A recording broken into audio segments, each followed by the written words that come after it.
There's a trending story about a woman who cashed out her retirement savings of over $40,000 to help a man pay back child support, all for him to leave her. First, I want to say be mindful of calling this woman out of her name because I will block you. We don't do that here, okay? Now, with that being said, we are going to talk about this from a teaching educational standpoint and what we can learn from this. Now, I want you to listen and follow me here before you comment.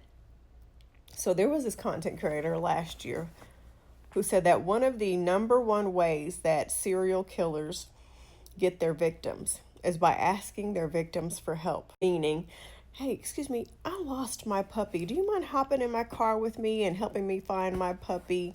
Car trouble, various things like that. And then they swoop them up, never to be seen or heard from again. And when she said that, she said something that really stuck out to me. That's not the only thing it applies to. It also applies to everyday life. Is he asking you for money? Is he asking to drive your car? Is he asking to move in with you? Is he asking for you to pay off his debts? Women reach out to me and they pay me to help them sort out their relationship issues. You can shoot me a message on whatever social media platform if you're interested.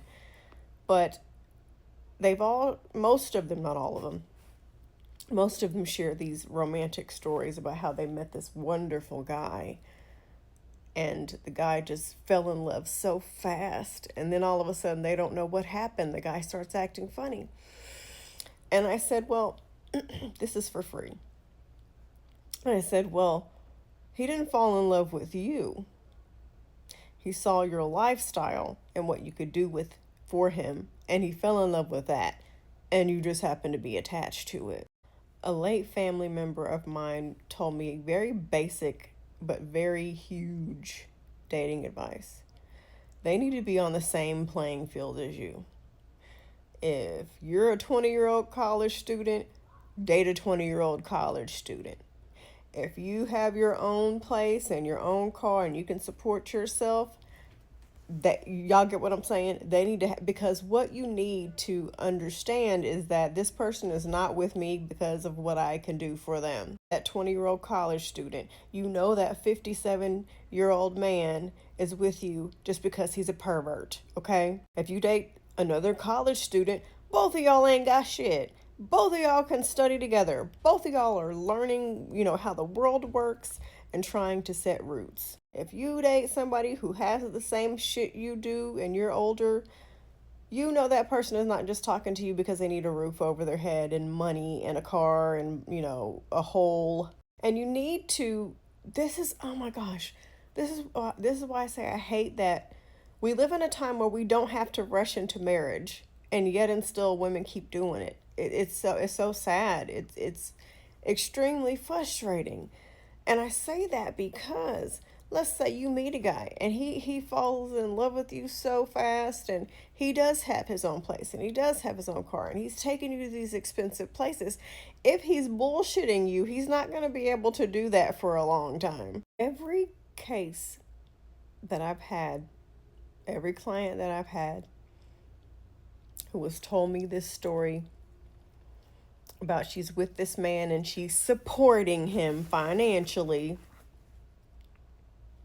the story always comes down to, and now he's acting weird towards me. Now he's being distant. And what I need y'all to understand is, most of the time, if you're a normal human being, you're not going to fall in love with your mom. That's fucking gross. Okay? And then once he gets a couple of dollars from you, he's going to act brand new. He's going to run the streets.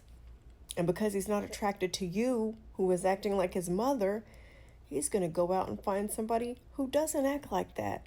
And then just repeat the cycle, because they hunt women like it's freaking hunting season. And be mindful of, hey, we should just move in together. We can split everything down the middle.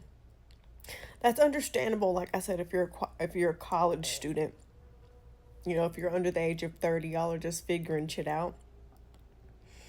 But at your big age, you should not be doing that.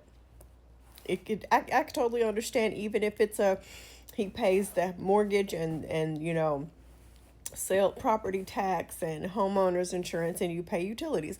I can even get that. It's not strict over here. I understand times is hard for a lot of people. Sorry, I got cut off. But any grown ass man talking about fitty fitty? No. Are we splitting a Twix? Because that's the only 50-50 I'm doing. And spare me this bullshit about, well, everybody's going through a hard time and everybody needs somebody, and male or female, it doesn't matter. Statistically, the facts are on my side. Okay? A woman going through a hard time, she's going to, at the very least, try to earn whatever that man is giving her. She's going to cook, she's going to clean, she's going to take care of everything. She's going to try to keep up with his life and try to manage his life, unfortunately. And even when the woman has a job, she still does all that. But a man is going to act stupid. When men are intimidated by women, dangerous things happen also. That's a whole nother ooh, I have hiccups. That's a whole nother video that I could do. It's just all around not in our best interest to date men that need us in order to survive, because that is a child. That is disgusting to me. I don't know, sir, I don't like it. And I'm gonna say it. It might be a hot take, and it's really unfortunate that it is. Much like my late family member said, if you're able to do these things, they should be able to do these things. And even more so, if you are a black woman, the entire world is against you. And you still manage to come out on top. So what do you mean you can't get your shit together? Don't piss me off. Don't piss me off.